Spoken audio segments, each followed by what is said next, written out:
Hello दोस्तों, स्वागत है आपके अपने YouTube channel BK physics master में। फिर से हाजिर हूँ एक और बहुत ही महत्वपूर्ण वीडियो के साथ। आज की इस वीडियो में हम प्री बोर्ड परीक्षा में आया हुआ सामान्य हिंदी का पेपर सॉल्व करने वाले हैं। आप सभी की प्री बोर्ड की परीक्षाएं चल रही हैं और उनमें पेपर ए पूछे जा रहे हैं जो पिछली साल यानी 2025 में पेपर में बचे रहे थे। उन्हीं को बोर्ड यानी यूपी बोर्ड इस साल प्री बोर्ड परीक्षा के रूप में करा रहा है, तो उन्हीं पेपरों को आज हम करने वाले हैं और आपको एक बेहतर आइडिया हो जाएगा पेपरों का कि किस तरीके से पेपर आए थे पिछले साल और कैसे प्रश्न बने थे। तो ये वीडियो बहुत ही महत्वपूर्ण है और ये पेपर भी बहुत ही महत्वपूर्ण है आपके लिए। तो इन पेपरों को अच्छे तरीके से सॉल्व जरूर कीजिएगा, चाहे वो आप परीक्षा में कर रहे हो यानी प्री बोर्ड परीक्षा दे रहे हो या आप परीक्षा देने के बाद भी घर पर आकर इन प्रश्नों को सॉल्व कीजिएगा, क्योंकि हमारे पास बहुत कम समय बचा है। जितना हो सके उतने पेपरों को सॉल्व कीजिए। और एक जो बोर्ड ने अच्छा काम किया है, आपको जो पिछले साल के पेपर दिए हैं इससे आपको एक बिल्कुल 100% पक्के तरीके से पता चल जाएगा कि हम किस तरीके से पेपर में प्रश्न बन रहे हैं और हम किस तरीके से इनकी तैयारी कर सकते हैं। तो आज की इस वीडियो हम इसको पूरा सॉल्व करने वाले हैं, यानी सामान्य हिंदी का पेपर पूरा सॉल्व करने वाले हैं। तो वीडियो को अंत तक देखिएगा, बहुत ही महत्वपूर्ण वीडियो है। पसंद आया तो लाइक कीजिएगा, ज़्यादा से ज़्यादा हो सके शेयर कीजिएगा, नए हो तो सब्सक्राइब जरूर कीजिएगा। तो देखिए, जैसे कि आपको यहाँ पर सब दिया होगा, जो पेपर कोड नंबर होगा ये सब यहाँ पर आपको बिल्कुल बोर्ड जैसा बोर्ड में पेपर आने वाला है बिल्कुल सब वैसा सेम होगा। यहाँ पर 3 घंटे 15 मिनट होंगे, पूर्णांक 100 अंक का हो जाएगा। ठीक है, यहाँ पर आपको अनुक्रमांक भरना होगा, अपना नाम भरना होगा। ठीक है, और जब भी वहाँ पर आपको इसको चेक कर लिया जाएगा, जो आपका जो निरीक्षक यानी कक्ष निरीक्षक जो भी टीचर होंगे वो आपको यहाँ पर इसको चेक करेंगे। देखिए, फिर यहाँ पर होगा आपका प्रारंभ में 15 मिनट जो आपके लिए प्रश्न पत्र पढ़ने के लिए निर्धारित होते हैं। और संपूर्ण प्रश्न 2 खंड में है, खंड का और खंड खा। दोनों खंडों के सभी प्रश्नों के उत्तर देना अनिवार्य है। खंड का देखिए, इसमें आपके 2 प्रश्न होंगे, यानी जो पहले आपके बहुविकल्पी प्रश्न होंगे, प्रश्न 1 और प्रश्न 2 में। तो पहला इसका प्रश्न पूछा गया था क्या है प्रश्न? महावीर प्रसाद द्विवेदी ने सरस्वती पत्रिका का संपादन प्रारंभ किया। तो कब किया था? तो ये 1903 में इन्होंने प्रारंभ किया था। फिर देखिए अगला प्रश्न क्या है, कल्प वृक्ष के लेखक हैं। तो आपके 4 ऑप्शन है, वसुदेव शरण अग्रवाल, रामचंद्र शुक्ल और प्रेमचंद या प्रताप नारायण मिश्र। तो इसका सही आंसर था वासुदेव शरण अग्रवाल। कल्प वृक्ष के वासुदेव शरण अग्रवाल। गोदान किस विधा की रचना है? तो गोदान एक उपन्यास है। क्या है? उपन्यास है। फिर देखिए अगला है, विद्या निवास मिश्र निबंधकार हैं। किस प्रकार की? ललित निबंधकार, विचार प्रधान निबंधकार, ऐतिहासिक निबंधकार या मनोवैज्ञानिक निबंधकार। तो सही आंसर था इसका ललित निबंधकार। क्या थी? ललित निबंधकार थी। ठीक है, फिर क्या है, जयशंकर प्रसाद की नाटकों की प्रधानता है, ऐतिहासिकता, मनोवैज्ञानिक, जासूसी की या तिलिस्मी की। तो इनका सही आंसर था ऐतिहासिकता। कैसे निबंध थे इनकी? ऐतिहासिक निबंध थे। फिर क्या है, पृथ्वीराज रासू पुस्तक की रचनाकार हैं। तो चंद्रबरदाई को है, चंद्रबरदाई हैं। ठीक है, फिर अगला है, कबीरदास किस भक्ति काव्यधारा के कवि हैं? तो ज्ञानाश्रय काव्यधारा की, प्रेमाश्रय काव्यधारा की, राम भक्ति काव्यधारा की, कृष्ण भक्ति काव्यधारा की। तो ये कौन से? ज्ञानाश्रय काव्यधारा के कवि थे। तो ये प्रश्न नंबर 2 की आपकी एक का खा हो गए। अब ऐसे ही यहाँ से आपका टर्न ओवर यानी अगला हम पेज पलटेंगे और यहाँ से देखेंगे अगला प्रश्न, यानी क्या है, कामायनी रचना है छायावाद काल की, प्रगतिवाद काल की, प्रयोगवाद काल की या नेकिनवाद काल की। तो इसका सही आंसर छायावाद काल की। किस बात की? कामायनी छायावाद कवि की और जयशंकर प्रसाद की एक प्रसिद्ध रचना है। और चांद का मुंह टेढ़ा रचना है किसकी? मुक्तिबोध की, अज्ञे की, केदारनाथ अग्रवाल की या नागार्जुन की। तो सही है गजानन माधव मुक्तिबोध की एक रचना है। ठीक है, अगला है, हिंदी साहित्य के किस काल को श्रृंगार काल कहा जाता है? तो सही आंसर हो जाएगा आपका हिंदी साहित्य के किस काल को? तो रीति काल को क्या कहा गया है? जो श्रृंगार काल के नाम से जाना जाता है। फिर देखिए, अब देखिए यहाँ से ये सब आपके एक एक अंक वाले प्रश्न खत्म हो जाते हैं। ठीक है, अब यहाँ से आता है आपका क्या, इसको देखिए अच्छे से। अब आता है आपका क्या, यहाँ से आपको पूछा जाएगा कि प्रश्न नंबर 3 कि दिए गए गद्यांश पर आधारित निम्नलिखित प्रश्नों के उत्तर दीजिए। आपको 5 प्रश्न होंगे और प्रत्येक प्रश्न 2 अंक का होगा, यानी 10 नंबर का एक गद्यांश आपसे पूछा जाएगा। तो क्या पूछा गया था? तो देखिए, धरती माता की कुख में जो अमूल्य निधियां भरी हैं जिनके कारण वह वसुंधरा कहलाती है। आपको पहले इसको अच्छे से पढ़ लेना है एक बार, फिर इसके जो आंसर यहाँ पर लिखे हुए हैं उनको आंसर देना है। क्या है? पाठ के शीर्षक और लेखक का नाम। तो देखिए, पाठ के शीर्षक तो और लेखक का नाम तो हम जान सकते किस पाठ से लिया गया है, अच्छे से पढ़ोगे आप। तो क्या है? धरती माता जो कोख में अमूल्य निधियां पड़ी हैं वसुंधरा, कोई ना कोई ऐसा शब्द मिल जाएगा जिससे आप इसको पहचान सकते हो। तो देखिए क्या है कि धरती माता की कोख में अमूल्य निधियां बनी हैं जिसके कारण वह वसुंधरा कहलाती है, उससे परिचित ना होना चाहिए। ठीक है, ऐसे क्यों पढ़ देना। जैसे मैं इसको बता सकता हूँ कि इस आपका पाठ का नाम किससे लिया गया है, तो राष्ट्र का स्वरूप किससे लिया गया है, तो राष्ट्र का स्वरूप किससे, राष्ट्र का स्वरूप। अगर इसके लेखक की बात करी जाए तो लेखक हैं इनके वासुदेव शरण अग्रवाल। कौन? वासुदेव शरण अग्रवाल। ठीक है, वासुदेव शरण अग्रवाल है। फिर क्या बताया गया है, अगला प्रश्न है कि धरती माता की कोख में क्या भरा पड़ा है, तो क्या लिखा है, अमूल्य निधियां। क्या लिखना है आपको, धरती माता की कोख में क्या पड़ा है, अमूल्य निधियां भरी पड़ी हैं। अमूल्य निधियां आंसर हो जाना है, अमूल्य निधियां भरी पड़ी हैं। ठीक है, फिर क्या है अगला, देखिए अगला क्या है, धरती को वसुंधरा क्यों कहा गया है। तो आप अच्छे से पढ़ लिए कि अब धरती माता की कोख में जो अमूल्य निधियां भरी हैं जिनके कारण से क्या कहा गया, वसुंधरा कहलाती हैं, उससे कौन अपरिचित नहीं है, चाहे वो मतलब ऐसे आपको लिख देना है। ठीक है, जैसे कि मैंने यहाँ पर थोड़ा सा लिखा है, क्यों कहा गया है, क्योंकि यहाँ पर देख सकते हैं, क्योंकि पृथ्वी के गर्भ में अमूल्य निधियां का भंडार है जो लाखों करोड़ों वर्षों से मौजूद है। इन निधियों को पृथ्वी के गर्भ में पोषण प्राप्त होता है। क्या है, गर्भ में पोषण प्राप्त होता है, इसी कारण क्या गया, इसे वसुंधरा कहा गया। क्यों कहा गया। फिर क्या है, किसने पृथ्वी की देह को सजाया है, तो पृथ्वी की देह आप पहले आप इसी को अच्छी तरीके से पढ़िए। देखो क्या लिखा है कि दिन रात बहने वाली नदियों ने पहाड़ों को पीस पीस कर अगणित प्रकार की मिट्टियों से पृथ्वी की देह को सजाया है। तो यहाँ से आप यहाँ से यहाँ तक लिख सकते, किसने सजाया है, नदियों ने। किसने, पृथ्वी की देह को जो किसने सजाया है, नदियों ने सजाया है। आप इसी से आंसर आपका हो जाएगा। आपको इनमें रटने की नहीं, आपको यही सी से आंसर मिल जाता है, सब यहीं पर लिखा होता है, सब दिया होता है, बस आपको अच्छे तरीके से पहचानना आना चाहिए। फिर क्या है, किसने रेखांकित पंक्ति की व्याख्या कीजिए। तो जिस पर जो लाइन खींची है उस पंक्ति की हमें क्या करना है, व्याख्या करनी। क्या लिखा है, पृथ्वी की गोद में जन्म लेने वाले जड़ पत्थर कुशल शिल्पियों से संवारे जाने पर अत्यंत सौंदर्य प्रतीत बन जाते हैं। तो आप थोड़ा सा इसमें लिख सकते हैं, क्या लिखेंगे, क्या लिखेंगे इसमें कि इसमें लेखक जो क्या है कि लेखक जहां से जहां तक की आपको व्याख्या करनी है वहां से वहां तक आप क्या लिखोगे, क्योंकि पहले थोड़ा सा संकेत, वहां से वहां तक की संकेत पृथ्वी की गोद से प्रतीक तक बन जाते हैं। यानी हमने यहाँ से यहाँ तक का थोड़ा संकेत, यहाँ से यहाँ तक की हम क्या कर रहे हैं, व्याख्या कर रहे हैं। तो हम लिख सकते हैं कि लेखक राष्ट्र के निर्माण के महत्व को प्रतिपादित करते हुए बताता है कि हमारे देश के भावी आर्थिक विकास की दृष्टि से सभी तथ्यों की जांच पड़ताल अति आवश्यक है। पृथ्वी की गोद में विभिन्न प्रकार के पत्थर होते हैं। उन चेतनहीन पत्थरों को गर्भ से निकालकर एक कुशल मूर्तिकार उसकी विभिन्न प्रकार की मूर्तियों को या अन्य वस्तुओं को बनाकर उसके अंदर प्राण फूंक देता है। ऐसे में कुशल शिल्पकार के परिश्रमी हाथों का स्पर्श पाकर ये पत्थर सौंदर्य के प्रतीक बन जाते हैं। ठीक है, ऐसे इसमें लिख लेना है। ठीक है, बन जाते हैं। फिर ऐसे ही जो आप पास अगला पूछा गया था, क्या है, अगला है कि अथवा, यानी दोनों में से एक करना होता है, लेकिन अभी हम दोनों को थोड़ा सा जान लेते हैं। ठीक है, इसमें क्या पूछा गया कि भाषा की साधारणतः इकाई शब्द है।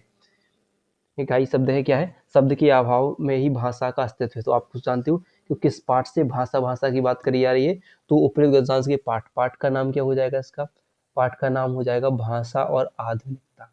भाषा और आधुनिकता, आधुनिकता। ठीक है, आधुनिकता हो जाएगा। और इसके लेखक हो जाएंगे, लेखक हो गए जी सुंदर रेड्डी, जी सुंदर रेड्डी, जी सुंदर रेड्डी इनके क्या हो जाएंगे, लेखक थे। फिर क्या है, रेखांकित अंश की व्याख्या। तो आपको यहाँ से लगाकर यहाँ तक की व्याख्या कर देनी है अपनी भाषा में। इसमें क्या बताएगा कि ये शब्द अर्थात उन विदेशी भाषाओं से सीधे अविकृत ढंग से उधार लिए गए शब्द भले ही काम चलाऊ माध्यम में प्रयुक्त हो, साहित्यकारिक दायरे में कदापि ग्रहणी नहीं है। तो उसे अपनी भाषा में लिखना है। फिर इसमें और भी प्रश्न देखना है कि शब्द क्या है, भाषा के लिए इसका क्या महत्व है। इसमें अब देखो, एक प्रश्न ऐसे जरूर बनते हैं इसमें कि जैसे आपको एक, जैसे इसमें दो प्रश्न पूछे गए हैं। एक में इसमें पूछ लिया गया है कि विलोम क्या है, और इसमें क्या है कि दारू या अभिकृत शब्द के अर्थ बताइए, इसमें पूछ लिया जाता है। अगर जैसे इनके अर्थ की बात करें, क्या है, नवीन, नवीन का मतलब होता है नया, तो इसका हम उल्टा विलोम क्या कर देंगे, पुराना। अनायस का शब्द का विलोम होता है सायस, क्या हो जाता है, सायस। ऐसे हम लिख देंगे कि नवीन, नवीन का हो जाएगा प्राचीन भी कह सकते हैं, नवीन का नया, प्राचीन का यानी पुराना। और यहाँ पर हो जाएगा अनायास, अनायास का क्या होगा, अनायास, अनायास का क्या हो जाएगा, अनायास का हो जाएगा सायस। ठीक है, सायस लिख देना है। जैसे दुरूह, दुरूह का क्या होता है, दुरूह, दुरूह का जो शब्दों का अर्थ होता है दुरूह, दुरूह यानी होता है कठिन, दुरूह यानी कठिन। और अभिकृत, अभिकृत का मतलब होता है किसी परिवर्तन के बिना ज्यों का त्यों, ऐसे लिख सकते हैं, किसी परिवर्तन के बिना, सॉरी कैसे लिखे, ज्यों, ज्यों का त्यों। ठीक है, मतलब वैसे ही का वैसा कह सकते हैं कि कोई भी परिवर्तन किए बिना का वैसे कि वैसा ही हो जाता है। तो ये लिख देंगे। अब इनको दो, और अभी आगे अगले के दो आंसर आप लिख लेना है। ठीक है, उनमें से एक करने के लिए आता है पेपर में, हमें कर लेना आता है। फिर क्या है यहाँ पर, अगला प्रश्न आता है प्रश्न नंबर 4। ये भी कितने अंक की होती है, दिए गए पदधांश क्या होते हैं, पदधांश पर आधारित निम्नलिखित प्रश्नों के उत्तर दीजिए। तो क्या है, नील परिधान बीच सुकुमार खुल रहा मृदुल अंध खुला अंग, खिला हो ज्यों बिजली का फूल, मेघ बन बीच गुलाबी रंग। अब आ जाएगा पाठ की शीर्षक और कवि का नाम। कैसे लिख सकते हैं, पाठ का शीर्षक यानी किस पाठ से लिया गया है। तो आप देख सकते हैं कि यह बात करें तो श्रद्धा मनु से लिखा है, किससे, श्रद्धा मनु से लिया गया है। ठीक है, श्रद्धा मनु से लिया गया है। अगर इसके हम कवि की बात करें, कवि, तो कवि जयशंकर प्रसाद है। कौन से, जयशंकर प्रसाद, श्रद्धा मनु जयशंकर प्रसाद है। कविता में किसके रूप का वर्णन किया गया है, तो यहाँ पर देखिए, नील परिधान, परिधान यानी वस्त्र होता है, नीले वस्त्र की भी सुकुमार खुल रहा है मृदुल खुल अंग। ठीक है, तो इसके बारे में आपको देख लेना है। फिर बिजली के फूल से क्या तात्पर्य है, देखना है किस प्रकार हो रहा है। और रेखांकित अंश की व्याख्या, जिस पर लाइन खींची उसकी व्याख्या करनी है। उपयुक्त पदधांश में कौन सा अलंकार है, एक अलंकार आपसे जरूर पूछ लिया जाता है। तो इसमें अगर बात करें हम, तो उत्प्रेक्षा, कौन सा, उत्प्रेक्षा अलंकार है। क्या है, उत्प्रेक्षा अलंकार है। कौन सी है, उत्प्रेक्षा अलंकार। ठीक है, तो ऐसे आप इसकी व्याख्या करें। जैसे मुझसे पूछा गया कि जो बिजली के फूल से क्या तात्पर्य है, कविता के कविता में किसके रूप का जो वर्णन किया गया है। इन प्रश्नों को आपको ध्यान रखना है, इनको लिख लेना है। ठीक है, तो जैसे अगर इस बात करें कि बिजली के फूल से किसका तात्पर्य है, तो बिजली के फूल से तात्पर्य है श्रद्धा, किसका, श्रद्धा का आकर्षक, आकर्षक गौर वर्ण से युक्त सुंदर शरीर, सुंदर शरीर। श्रद्धा का आकर्षक जो होगा गौर, क्या होगा, गौर वर्ण, गौर वर्ण से युक्त सुंदर शरीर, जिसमें बिजली के फूल के रूप में बात करी है। और अगर बात करें इसमें क्या होता है, कविता में किसके रूप का वर्णन किया गया है, तो अगर बात करें तो वही किसके रूप में, तो कविता में श्रद्धा, किसके बारे में, श्रद्धा है, तो श्रद्धा वाला वर्ड, श्रद्धा के रूप के सौंदर्य का वर्णन किया गया। हम लिख सकते हैं कि श्रद्धा के जो किसके जो आप हो सकते हैं कि श्रद्धा के रूप, सौंदर्य का वर्णन इसमें किया गया है। तो आप लोग आंसर में, अब आपको रेखांकित अंश की व्याख्या अपने जो शब्दों में कर लेने का है कि खुल रहा है मृदुल बारी, तो उसमें थोड़ी भाषा में लिख लेना है। ऐसे ही इसमें अगला है क्या है कि आज की दुनिया विचित्र नवीन प्रकृति क्या होगा, प्राकृतिक सॉरी प्रकृति का पर सर्वत्र है विजयी पुरुष आसीन है, बंधी नर के करों में बारी विद्युत भाव। ऐसे ही आप इसको पहचान लेते। तो इसमें बात करें तो इसका भी हम देख सकते हैं के किस पार्ट से लिया गया है, तो ये भी अभिनव मानव से लिया गया है। किससे? अभिनव मानव से, ठीक है, अभिनव मानव से लिया गया है। अगर इसके कवि की बात करें तो रामधारी सिंह दिनकर, रामधारी सिंह दिनकर। इसको आपको अच्छे शब्दों में अपनी कॉपी में लिखना है, वो तो हम समझा रहे हैं, ठीक है। आज के मनुष्य ने किस किस पर विजय प्राप्त कर ली है, तो यानी किस किस पर, तो आज की दुनिया में विचित्र नवीन प्रकृति पर सर्वत्र विजय प्राप्त, यानी किस पर? प्रकृति पर, जो उसने जो प्रकृति पर, किस पर? प्रकृति पर सर्वत्र विजय प्राप्त कर ली है, किसने? मानव ने। किसके हुक्म पर, क्या लिखा है? किसके हुक्म पर पवन का ताप बढ़ जाता है, तो भाई अभिनव मानव के लिखा है कि वही असीन पर अभिनव मानव के हुक्म पर क्या बढ़ सकता है? ताप बढ़ जाता है। सिंधु, गिरि और सरिता को कौन लांग सकता है, तो देख सकते हैं आप, ठीक है। तो इसमें भी आप चाहो तो भाई मानव लिख सकते हो कि भाई मनुष्य उन्हें सब इतना साधन संपन्न हो गया है कि वह कोई भी जो गिरी यानी पर्वत, सिंधु पर्वत, किसी को भी सरिता नदी को लांग सकता है। तो इसका भी आंसर क्या हो जाएगा? मानव। अपनी भाषा में लिख देना है कि मानव एक इतना साधन संपन्न हो चुका है कि वह सिंधु, गिरी, पहाड़ सभी को लांग सकता है। फिर रेखांकित अंश की व्याख्या, इसकी आपको व्याख्या करनी है, यानी अथवा वाला प्रश्न है तो उनमें से एक करने होते, आप कोई भी कर सकते हो, ठीक है। फिर देखिए अब आ जाता है यहाँ से आपका कुछ इम्पोर्टेंट जीवन परिचय, यानी प्रश्न पूछे जा सकते हैं कि निम्नलिखित में से किसी एक लेखक का साहित्यिक परिचय देते हुए उनकी प्रमुख रचनाओं का उल्लेख कीजिए, और अधिकतम शब्द सीमा कितनी होगी? 80 शब्द। यानी आप इनमें से किसी एक का जीवन परिचय आपको देना है।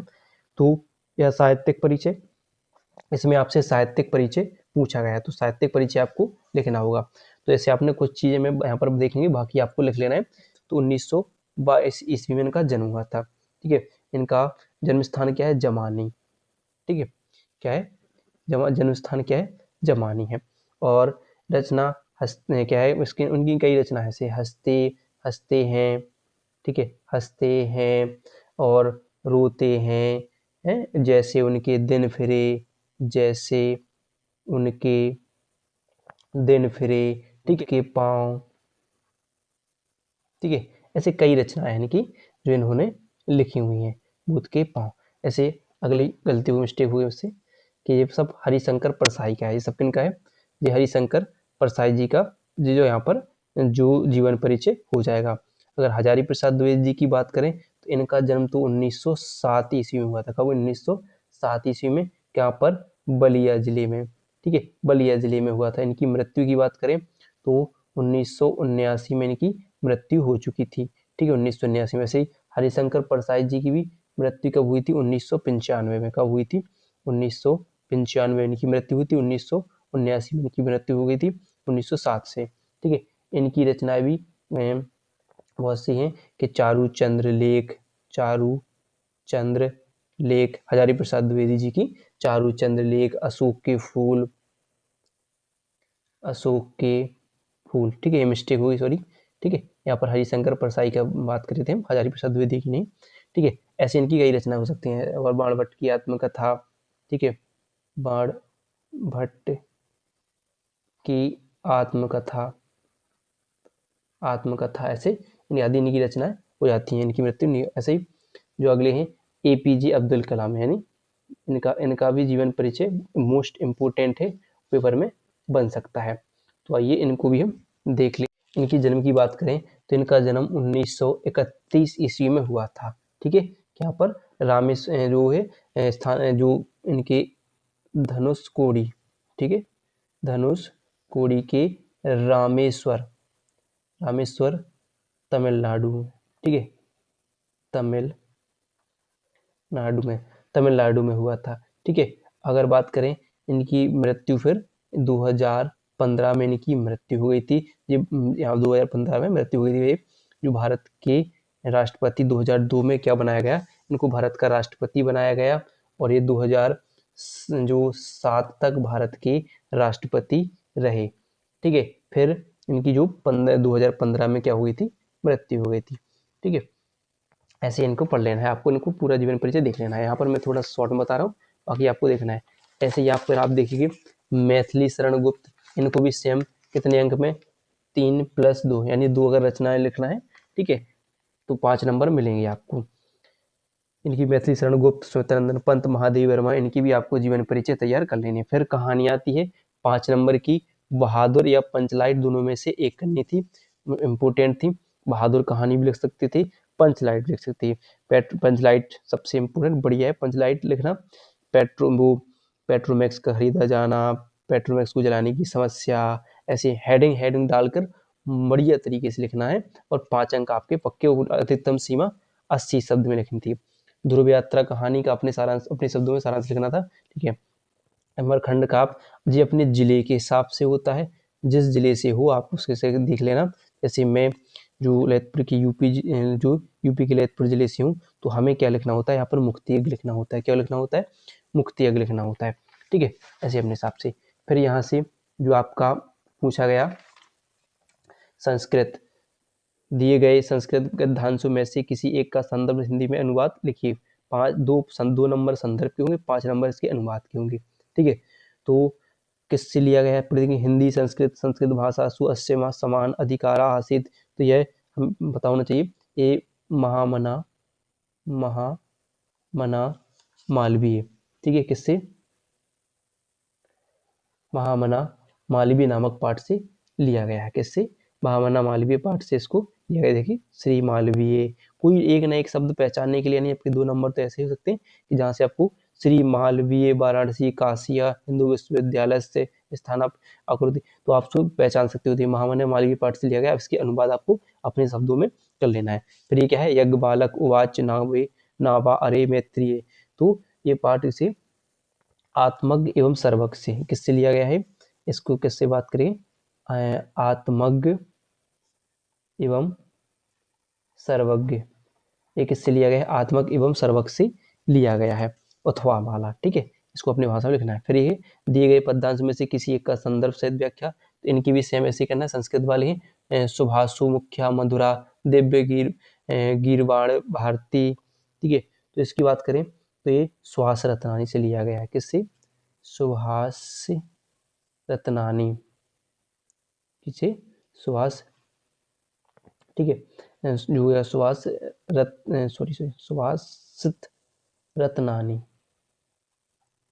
सुहासित रत्नानी से लिया गया है, यानी इसे बात किया गया सुभाष भाषा सुमुख्या मधुरम दिव्य गीरवाण भारती, यानी भाषा में संस्कृत सबसे प्रधान है, मधुर है और अलौकिक है, और उससे मधुर उसका काव्य है, ठीक है। ऐसे और भी इसको आपको अपनी भाषा में लिखना है। तो क्या है, बिरल बिरला स्थूला स्तारा, ठीक है, कला विवेक सज्जना, तो इसे कहाँ से लिया गया है, तो आपने भोज्योदार्यम पढ़ा होगा, भोजस्योदार्यम, इसमें उसकी बात करें, यानी वो प्रभात का वर्णन करने के लिए कहा जा रहा है कि तारे ऐसे टिमटिमाते हुए, शाम या प्रभात, इसलिए तारे जो डूबते जा रहे हैं और सवेरा हो जा रहे हैं, यानी जो उससे प्रभात का वर्णन करने के लिए राजा ने जो यहाँ पर कवि थे उनसे वर्णन करने के लिए बोल रहा है इस पूरे पैराग्राफ में, ठीक है। अब ऐसे निम्नलिखित मुहावरे में से किसी एक का अर्थ लिखकर वाक्यों में प्रयोग कीजिए। पहला है क्या, कि जो अक्ल पर पर्दा पड़ना, यानी जो बुद्धि भ्रष्ट हो जाना, क्या हो जाना, उनकी बुद्धि भ्रष्ट हो जाना, ठीक है। इसका एक अच्छा वाक्य प्रयोग भी करना होगा। आप क्या लोगे कि मान लीजिए कोई एक नाम लीजिए, रमेश ने इतनी अच्छी नौकरी छोड़ दी, लगता है उसकी जो अकल पर पर्दा पड़ गया था, जो उसने इतनी अच्छी नौकरी छोड़ दी, ऐसे अपनी तरफ शब्द में लिख सकते हैं कि उसकी अकल पर पर्दा पड़ गया कि उसने इतनी अच्छी नौकरी छोड़ दी। फिर क्या है, कान भरना, तो कान भरना यानी चुगली करना, क्या होता है, चुगली करना, ठीक है। रीता ने एक राधा की सास से चुगली कर दी, यानी उसके कान भर दिए, जिससे अब उन दोनों में क्या हो गई, फिर लड़ाई हो गई, ऐसे आप कुछ भी लिख सकते हो। खून खोलना यानी अधिक गुस्सा आना, ठीक है, बहुत अधिक गुस्सा आना, क्या हो जाना, बहुत अधिक गुस्सा आना, ठीक है, गुस्सा आना कोई भी चीज, ठीक है, ऐसे लिख सकते खून खोलना, यानी एक निर्दोष जानवर पर अत्याचार करते क्या हुआ, अत्याचार होते हुए देख मेरा खून खौल गया। ठीक है, ऐसे हो सकती है। दाल में काला होना यानी गड़बड़ होना, गड़बड़ की आशंका होना। ठीक है, गड़बड़ की आशंका कोई भी चीज़ है कि जब मैंने दरवाज़ा खोला तो दरवाजे पर पुलिस खड़ी थी, तो मैंने सोचा कि दाल में कुछ गड़बड़ है। ऐसे आप पूछ सकते हैं। आवंटित गद्यांश जिसको पढ़ना है, इसके आंसर देना है, ऐसे आ जाता है। ठीक है, फिर आ जाता है आपका कुछ यहाँ पर पढ़ लेना है, इसको भी पढ़ लेना है। फिर क्या है, यहाँ से प्रश्न बन जाते हैं कि निम्नलिखित शब्दों में से शब्द का अर्थ है चयन करना होता है। मनोज, मनोज्ञ, तो इसका होता है कामदेव और सुंदर। क्या होता है, स्वर्ण, स्वर्ण, तो इसका होता है सोना और उच्च जाति होता है। ठीक है, सोना और उच्च जाति हो जाता है। फिर देखिए अगला होता है हमारा जो क्या है, इन निम्नलिखित शब्दों में से किसी एक शब्द के दो सही अर्थ लिखी होती है। एक तो है अर्क, अर्क का होता है सूर्य, सूर्य और मदार। और जड़ का होता है जड़, जड़ का होता है अचेतन, अचेतन, मूल और मूर्ख, ऐसे आप लिख सकते हो। एक कोई भी चपला का मतलब होता है बिजली, बिजली और लक्ष्मी। ठीक है, ऐसा आता है। मधु का होता है शहद और शराब। ठीक है, ऐसे लिख सकते हो। जिसका कोई रक्षक ना हो क्या कहलाता है, अनाथ। जो नष्ट होने वाला हो नश्वर हो जाता है। फिर क्या है, निम्नलिखित में से किन्हीं दो को शुद्ध करके लिखिए। क्या है कि वह नदी, नदी को गया, यानी ये हो जाएगा वह नदी पर गया। ठीक है, राजा घोड़े में सवार हो गया, तो राजा घोड़े पर सवार हो गया। ठीक है, फिर क्या है, उसे हानि लाभ की चिंता नहीं, यानी उसे लिखेंगे उसे हानि लाभ की चिंता नहीं है। ठीक है, ऐसे लिखेंगे। राम, राम की पिता भक्ति अनुकरणीय है, यानी राम की पितृभक्ति अनुकरणीय। ऐसा लिखेंगे कि राम की पितृभक्ति, पितृभक्ति अनुकरणीय है, अनुकरणीय है। ठीक है, अनुकरणीय है, ऐसे आप लिख सकते हो। फिर आता है करुण रस, करुण रस और करुण रस, वियोग रस, वियोग श्रृंगार, सॉरी वियोग श्रृंगार की परिभाषा लिखिए। तो करुण रस लाते हो कि जब कोई शोक नामक स्थायी भाव, विभाव, अनुभाव, संचारी भाव से योग करता है तो करुण रस की उत्पत्ति होती है। यानी मड़ी खोई भुजंग सी जननी, पंसा पटक रही थी सीज, अंधी आज बनाकर मुझको क्या न्याय तुमने, जैसे जगदीश। ऐसे वियोग श्रृंगार, यानी इसमें नायक नायिका की बिछड़ने का वियोग हुआ है, वो क्या होता है, बिछड़े तो वो वियोग श्रृंगार हो जाता है। ऐसे ही उपमा और उत्प्रेक्षा अलंकार, जब किसी व्यक्ति, एक व्यक्ति की दूसरे व्यक्ति से समानता या तुलना करी जाए, वो यहाँ पर उपमा अलंकार हो जाता है। और यहाँ पर उपमेय उपमान की भिन्नता जानती हुई उनमें जो तुलना की जाए, यानी उसमें भेद की जाए, उपमेय उपमान की संभावना की जाए, वहाँ पर उत्प्रेक्षा अलंकार कहता है। सुबह तोड़े पीठ पटु श्याम सलोने गात, मनो नीलमणि सर पर आप तो प्रयोग प्रभात। ऐसे दोहा अथवा सोठा, दोहा एक अर्धसमात्रिक छंद है, इसमें 4 चरण होती है। इसके पहले वो 30 चरण में 13-13 मात्राएं और दूसरे और चौथे चरण में 11-11 मात्राएं होती हैं। इसका जो उल्टा हो जाता है, सोठा दोहे का उल्टा होता है। इसमें भी 4 चरण होते हैं, इसके पहले और 30 चरण में 11-11 मात्रा और दूसरे और चौथे चरण में 13-13 मात्राएं होती हैं। फिर है अपना कुटीर उद्योग प्रारंभ करने के लिए ऋण प्राप्ति हेतु बैंक अधिकारी को एक पत्र लिखने के आएगा। 6 नंबर का प्रश्न पूछा गया। या अपने गांव में या नगर में प्रदूषण को समाप्त करने के लिए उचित अधिकारी को पत्र लिखने के लिए आ जाएगा, कोई एक करना इनमें से आ जाए। फिर एक निबंध, बाढ़ की समस्या के कारण निवारण, पर्यावरण संतुलन या मानवीकरण, भारतीय कृषक जीवन की त्रसादी, नई शिक्षा नीति के विकास और नारी शिक्षा की दिशा एवं दशा, इनको लिखना था। इतना आपको करना है, बस पेपर हल होगा। बिल्कुल सेम ऐसा ही पेपर आपको बोर्ड परीक्षा में देखने को मिलेगा। तो वीडियो पसंद आई हो तो वीडियो को लाइक और चैनल को सब्सक्राइब करना ना भूलिएगा।